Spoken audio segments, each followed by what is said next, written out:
tentang hidayah dan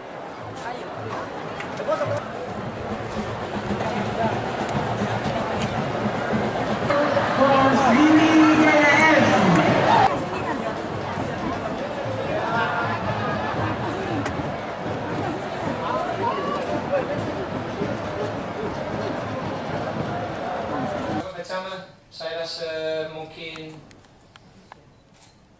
sedikit 50-50, tapi di pemain asing mereka ada lebih bagus impact dan pemain asing kita. Tapi kita ada bicarakan di salah babak pertama, kita bicara jujur, tapi di karita tim saya tunjuk babak kedua mantap. Saya rasa kita lebih baik tim dan ada pemain dalam sini, ada dua pemain yang masih muda 18 tahun dan dia 12 tahun, tapi 17. Saya 17, maaf ya 17.